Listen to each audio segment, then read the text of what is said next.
Hi friends, இன்னைக்கு நம்ம ரோஜாஸ் கலெக்ஷன்ல பால் cake சேரையும் பார்க்கலாம் வாங்க.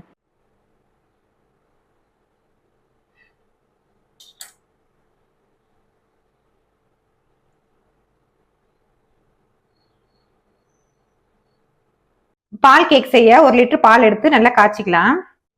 பால் நல்லா கொதி வந்துருச்சு. கரண்டி போட்டு நல்லா மிக்ஸ் பண்ணிக்கலாம். அடுத்தது அகர் அகர் சேர்த்துக்குவோம். 1 லிட்டர் பாலுக்கு 100 கிராம் அகர் அகர் சேர்த்தா கரெக்டா இருக்கும். அப்படியே நல்லா ஜெல்லி மாதிரி நல்லா ஸ்லைஸா கட் பண்ணி சாப்பிடலாம். நல்லா அகர் அகர் பால்லாம் நல்லா கரைஞ்சு வந்துருச்சு. இப்ப அடுத்ததா பால் பவுடர் சேர்த்துக்கலாம். பால் பவுடரையும் நல்லா சேர்த்துட்டு நல்லா எல்லாத்தையும் கலந்து விட்டுக்குவோம்.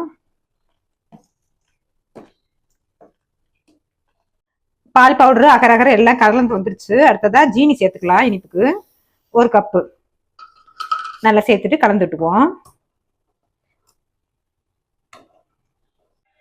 இந்த மாதிரி பால் கேக் சேர்த்து கொடுத்தீங்கன்னா எல்லாருமே கேட்டு வாங்கி சாப்பிடுவாங்க.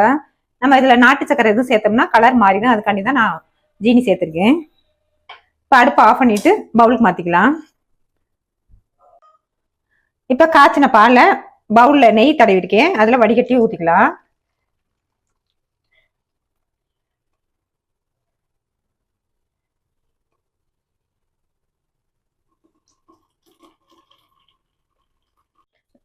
நல்லா ஒரு மணி நேரம் நல்லா ஆறட்டும். ஆறணும்னு ஸ்லைஸ் பண்ணிக்கலாம்.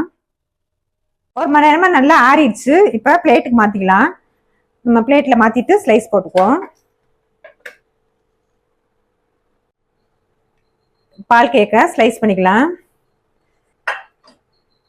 வீட்லயே சுலபமா செஞ்சிடலாம். நம்ம வாயில வச்சதுமே கரைஞ்சிரும்.